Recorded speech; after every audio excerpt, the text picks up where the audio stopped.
नमस्कार दोस्तों, पायस एस्ट्रोलॉजी में आपका स्वागत है। आज हम 12 ज्योतिर्लिंगों में 5वें ज्योतिर्लिंग केदारनाथ के बारे में बताएंगे। केदारनाथ की कथा, केदारनाथ के आसपास के स्थल और वहां कैसे पहुंचा जाए, इस बारे में संपूर्ण जानकारी देंगे। तो वीडियो को अंत तक देखते रहिएगा और कमेंट्स में हर हर महादेव लिखना न भूलिएगा। भगवान शिव के सपने में दर्शन हो जाए तो जीवन मृत्यु के चक्र से मुक्ति मिल जाती है। केदारनाथ धन्य है जहां भगवान शिव स्वयं निवास करते हैं। केदारनाथ मंदिर भारत के उत्तराखंड राज्य के रुद्रप्रयाग जिले में स्थित है। उत्तराखंड में हिमालय पर्वत की गोद में केदारनाथ मंदिर 12 ज्योतिर्लिंगों में सम्मिलित होने के साथ साथ 4 धाम और 5 केदारों में भी एक है। यहाँ की जलवायु कठिन होने के कारण अप्रैल से लेके और नवंबर तक ही दर्शन होते हैं। इस मंदिर के बारे में कहा जाता है कि इसका निर्माण पांडव वंश के जन्मेजय ने कराया था। यहाँ स्थित स्वयंभू शिवलिंग अति प्राचीन है। आदि शंकराचार्य जी ने इसका जीर्णोद्धार कराया था।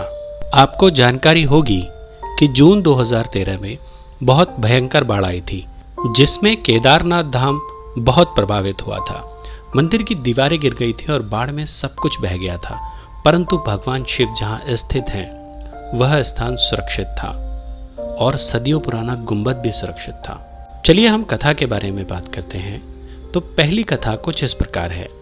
ब्रह्मा के पुत्र धर्म और उनकी पत्नी मूर्ति के 2 पुत्र हुए, जिनका नाम नर और नारायण था। उन्हीं नर और नारायण ने द्वापर युग में कृष्ण और अर्जुन के रूप में अवतार लिया था और धर्म की स्थापना की थी। श्रीमद् भागवत के 4 अध्याय के 5वें श्लोक में इसका वर्णन भी है। ये दोनों ही पुत्र नर और नारायण स्वयं के बनाए गए पार्थिव शिवलिंग से तपस्या करते थे। मैं आपको फिर से बता दूं कि पार्थिव शिवलिंग यानी मिट्टी का बनाया हुआ शिवलिंग। शिव जी इन दोनों बालकों से प्रसन्न होकर उनके द्वारा बनाए गए शिवलिंग में आकर निवास करते थे। नर और नारायण की घोर तपस्या देखकर भगवान शिव प्रकट हुए और उन्होंने वर मांगने के लिए कहा। तब दोनों बालकों ने भगवान शिव से विनती की कि हे प्रभु, आप तीनों लोगों का कल्याण करने वाले हैं, अर्थात सभी के कल्याण हेतु आप यहाँ सदा के लिए लिंग रूप में विराजमान हो जाइए।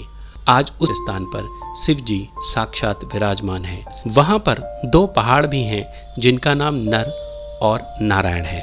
ऐसा माना जाता है कि केदारनाथ की यात्रा करते समय यदि किसी की मृत्यु हो जाती है तो उसे मोक्ष प्राप्त होता है। दूसरी कथा, जिसे पंच केदार की कथा भी कहा जाता है, महाभारत के युद्ध के बाद विजयी होने पर पांडवों को भाइयों की हत्या का पाप लग गया था, जिससे मुक्ति पाने के लिए पांडव भगवान शिव का आशीर्वाद प्राप्त करना चाहते थे, लेकिन भगवान शिव उनसे रुष्ट थे। भगवान शिव से मिलने के लिए वो लोग काशी पहुंचे, परंतु भगवान शिव वहां से भी चले गए। उन्हें खोजते हुए वह पहाड़ों में यानी हिमालय पहुंचे। वहां पर भी भगवान शिव ने उन्हें दर्शन नहीं दिए। केदार जा पहुंचे। पांडव भी लगन के पक्के थे। उनका पीछा करते करते केदार पहुंचे। भगवान शिव ने उसी समय बैल का रूप धारण कर लिया और अन्य पशुओं के साथ जा मिले। पांडवों को संदेह हो गया, अतः भीम ने अपना विशाल रूप किया और 2 पहाड़ों के बीच में अपने पैर फैला दिए। अन्य सभी गाय बैल भीम के पैरों के नीचे से निकल गए, परंतु शंकर जी जो बैल रूप में थे उन्होंने भीम के पैरों के नीचे से निकलना स्वीकार न किया। भीम समझ गए कि यही भगवान शिव हैं और वह उनकी तरफ बढ़े। इससे पहले कि भीम उन्हें पकड़ पाते, वह धरती में अंतर्ध्यान होने लगे। भीम ने उनकी पीठ का हिस्सा पकड़ लिया। पांडवों के दृढ़ संकल्प को देखकर भगवान शिव प्रसन्न हुए और उन्हें भ्रात पाप से मुक्त किया। भगवान शंकर की पीठ की आकृति पिंड के रूप में श्री केदार की पूजा की जाती है। ऐसा माना जाता है कि जब भगवान शिव बैल के रूप में अंतर्ध्यान हुए तो उनके धड़ का ऊपरी भाग काठमांडू में प्रकट हुआ, जहां पशुपतिनाथ का प्रसिद्ध मंदिर है।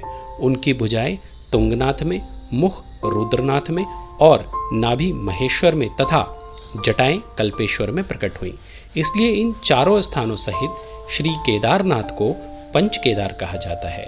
मंदिर के पीछे एक कुंड है जिसे अमृत कुंड कहा जाता है, जिसका जल पीने से लोग रोग मुक्त हो जाते हैं। मुख्य मंदिर के बाईं तरफ किनारे पर एक शिव भगवान की मूर्ति लगी हुई है और मुख्य मंदिर से आधा किलोमीटर दूर पर भैरव जी का मंदिर है। ऐसा भी कहा जाता है कि जब मंदिर में कपाट बंद होते हैं 6 महीने के लिए, तब भैरव जी मंदिर की रक्षा करते हैं। मंदिर के ठीक पीछे एक छोटा मंदिर है, वहां शंकराचार्य जी की समाधि बनी हुई है। लोग बताते हैं कि 4 धाम की स्थापना करने के पश्चात मात्र 32 वर्ष की उम्र में उन्होंने अपना शरीर त्याग दिया था। इस क्षेत्र को गौरीकुंड के नाम से भी जाना जाता है। वहां पर शिव पार्वती का भी एक मंदिर है। उत्तराखंड में बद्रीनाथ और केदारनाथ ये 2 प्रधान तीर्थ हैं। दोनों के दर्शनों की बड़ी महिमा है। केदारनाथ के संबंध में लिखा गया है कि जो व्यक्ति केदारनाथ के दर्शन किए बिना बद्रीनाथ की यात्रा करता है, उसकी यात्रा निष्फल हो जाती है और केदारनाथ पथ पर नर नारायण मूर्ति के फल से समस्त पाप समाप्त हो जाते हैं। इस मंदिर के इतिहास के बारे में यदि चर्चा करें तो इसकी आयु के कोई स्पष्ट प्रमाण कहीं नहीं मिलते, परंतु लोगों का मानना है कि यह 1 से 1,500 साल पुराना हो सकता है। एक वामपंथी लेखक राहुल सांकृत्यायन के अनुसार यह 12वीं से 13वीं शताब्दी के बीच में बना होगा। ग्वालियर में मिली राजा भोज की स्तुति के अनुसार इसको लगभग 1070 से लेकर 1090 के बीच में बनवाया गया है। यह भी एक मान्यता है कि 8वीं शताब्दी में आद्य गुरु शंकराचार्य ने इसे बनवाया। उन्होंने पांडवों द्वारा बनवाए गए मंदिर का जीर्णोद्धार किया था। मंदिर की सीढ़ियों पर ब्राह्मी लिपि में कुछ लिखा हुआ है, लेकिन यह जानना स्पष्ट नहीं हो पाया। एक इतिहासकार हैं डॉक्टर शिव प्रसाद डबरवाल। उनका कहना है कि शैव लोग आद्य गुरु शंकराचार्य से पहले भी यहाँ आते रहे हैं।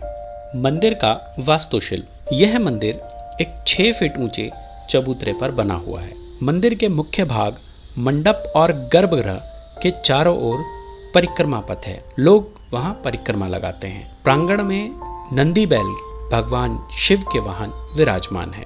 मंदिर की पूजा के लिए प्रातः काल में शिव पिंडी को प्राकृतिक रूप से स्नान कराया जाता है, घी लेपन किया जाता है, उसके बाद धूप दीप आरती की जाती है। इस समय भक्तगण मंदिर के अंदर जाकर प्रार्थना कर सकते हैं, परंतु शाम के समय श्रृंगार किया जाता है और उस समय अन्य भक्तगणों को दूर से ही देखने की अनुमति हो। अगर आप यहाँ जाना चाहते हैं तो सबसे पहले आप अगर जहाज से जाना चाहते हैं तो आपको देहरादून जाना होगा, जहाँ पर देहरादून एयरपोर्ट जिसका नाम जॉली ग्रांट है, वहाँ से आपको बस मिल जाएगी, परंतु यह बहुत लंबा पड़ता है, तकरीबन 250 किलोमीटर पड़ेगा यहाँ से आपको। दूसरा रास्ता, अगर आप ट्रेन से जाना चाहते हैं तो आपको ऋषिकेश पहुँचना है। वहाँ से गौरीकुंड के लिए ढेरों बसें या टैक्सीज मिलती हैं। अगर आप बस से जाने के इच्छुक हैं तो गौरीकुंड पहुँचिए, वहाँ से केदारनाथ जाने के बहुत से साधन मिल जाएंगे। धन्यवाद दोस्तों, हम इसी तरह काम की जानकारी लाते रहेंगे। हमारे चैनल को लाइक, शेयर और सब्सक्राइब करना न भूलें।